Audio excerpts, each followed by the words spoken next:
弟兄姐妹问我们说啊，耶稣不是说啊，有人要等到他再来，然后不尝死味吗？那难道这个人活了2000年吗？那到底圣经怎么说？我们来看马太福音16章28节请。马太福音16章28节说：“我实在告诉你们，站在这里的有人在没尝死味以前，必看见人子降临在他的国里。”好，有人会说，照这个经文，所以应该有一个人没有死，一直到现在2000年。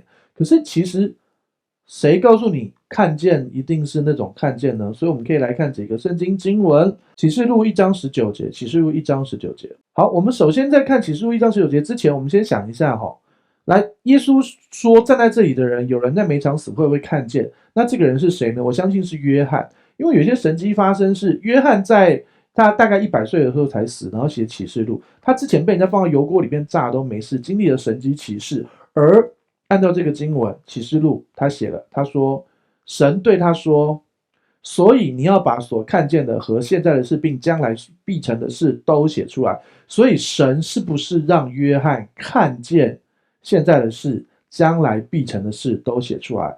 而且他的这种看见不是只是意象型的看见，他是魂游向外，甚至于是你可以说他超越时空的被拉到那个地方。因为你看1章17节，他看见主，他就仆倒在地，是这么真实的看见。这个时候的主就显出在启示录里面他二次再临那个大能啊。所以你看，我们的约翰他就是看见将要发生的这一切事，而且写下来啊。所以有没有符合刚才那个经文？他是不是看见未尝死味？他看见了。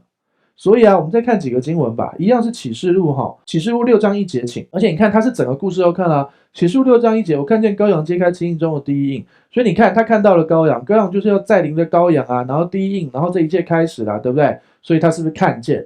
好，我们再往后看，他整个后面的故事都看见了嘛，对不对？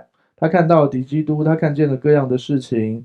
启示录19章17节，启示录19章17节，我又看见一个天使站在日头中，站在太阳中间的天使哦。然后你看神大能的彰显他的大能，然后把仇敌啊什么都打败，然后那个兽敌基督被擒拿的。你看这是7年大灾难的最后面，所以你看他是超越时间的在天上，他不可能在这个异象里面等候7年，所以神是直接带他，无论是意象型的、阴谋型或是穿越时间的去看、去记下来这一切。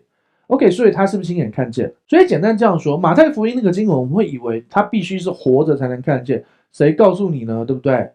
他为什么不能够穿越时空的看见？他那个时候确实活着，神没有让他看见这个，他确实不会死，所以他是所有的使徒里面最后走的，12使徒里面最后走，第一个走的当然是背叛者犹大，对不对？然后呢，这样一路下来，约翰确实撑到了最后一刻。然后他把启示录看到，他把整个故事都看完了，连新天新地都看到。你知道，做王1000年要有1000年，然后新天新地是过了1000年，所以他在异象里面穿越了1000多年的时间来看未来，他亲眼看见这一切，然后把它写下来。